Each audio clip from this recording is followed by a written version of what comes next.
चमड़ाए नीचे नमः टिड़िंग बिड़िंग कोरोना देश से भगाए नमः चमड़ाए नीचे नमः टिड़िंग बिड़िंग कोरोना देश से भगाए नमः। बाबा बाबा बाबा कौन साला हो रे मारे मंत्र करी का बानर बन जाइबे। बाबा बाबा ना बाबा शराबी मत बाबा हम यही रह चलबा साला तू आई कितना शानदार हम मंत्र पढ़त रहे बाबा मंत्र बंद करन तुम जल्दी चलन तो न त आदमी रह गाड़ मरन तो साला ओइ बेरा से का करन तो गाड़ लिवन तुम बतन तुम चिलन तुम अपने झाट उखड़ तुम हमके डटन तुम तो चल ना तेजी में तो आपका झाट नोचता रह चलो जल्दी चल ना रे साला हटन तुम घुसाड़ दे तुम। हां बाबा समझ गईनी। जय बाबा ऑनलाइन जय बाबा ऑनलाइन जय बाबा ऑनलाइन जय बाबा ऑनलाइन जय बाबा ऑनलाइन जय बाबा ऑनलाइन जय बाबा ऑनलाइन। हथियारवा पर कथी करता रे हथियारवा पर ए साले ना मनब मार के साथ उठा ना बाबा चली जाऊंगा चली बाबा ऑनलाइन जय बाबा ऑनलाइन जय बाबा ऑनलाइन मन बेकार है।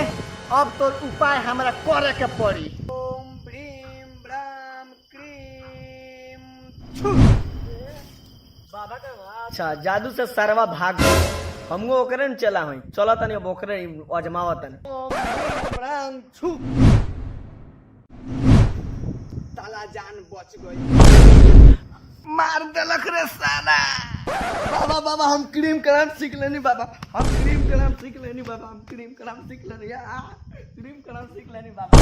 आसमानी रास्ता सोइली हम उड़िए के नइले बाबा क्रीम कराम सीख लेली ओ अच्छा सारे ये गो मंत्र तू लइख सीख ले अभी हम तारे के उ सिखाओ तनी बाबा बतलाई ना चल ना बतलाओ तनी खड़ा आज ये साले के बढ़िया से सिखाओ तनी। ओम लबर लबरियाए नमः छू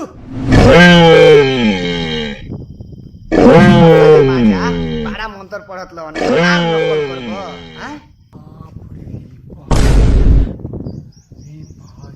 हम ना चल तो इतना चमत्कारी बाबा बान रही अब तो बुझा तो हमें के मन के अब पूरा दुख दूर हो जाई देते सब दुख सब चीज हम बतला दे भाई एगो तो सुनले रहनी सो एगो तो आंख से देख लेनी सो यार कौन बाबा हमको ले लेहरी ऑनलाइन बाबा ऑनलाइन बाबा की जय ऑनलाइन बाबा की जय ऑनलाइन बाबा की जय ऑनलाइन बाबा की जय बच्चा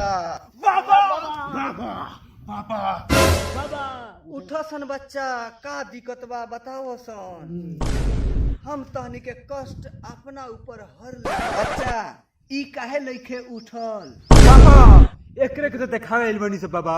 एकरा भइल का बा बच्चा कोरोना अरे साला छोड़ रे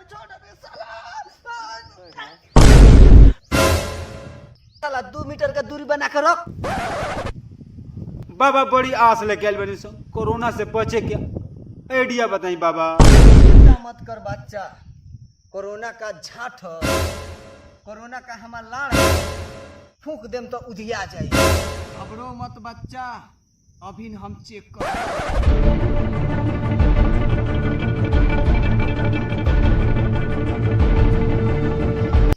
बहुत बड़का चुतिया भाई बाबा एकरा बारे में जाने का चाहता सन तो सुन लो सन ई साला मास्क ना लगावेला कबो हाथ सैनिटाइज ना करेला कबो ई साबुन से हाथ ना धोएला ज्यादा करके ई भीड़ भाड़ में और जाने के चाहता रसन तो कबो नीम के दतवन से मुंह ना धोएला और ई ज्यादा से ज्यादा कुरकुरा खाला लहसुन ईजा पिज्जा ज्यादा खाला ज्यादा धूप में घूमेला एकरा का बुखार खांसी ना होई तो का हमार झाट होई एकरा अपना शक्ति से हम देख लेले बानी एकरा कुछो लइके भाई इस साला शक में डूबल बा मास्क ना लगावेला गर्दा एकरा माथा पर चढ़ गइल बा। अब हर एक बात हम माने बाबा हाथ के सैनिटाइज करम बाबा आ मास्क लगा के आज से घूमेम बाबा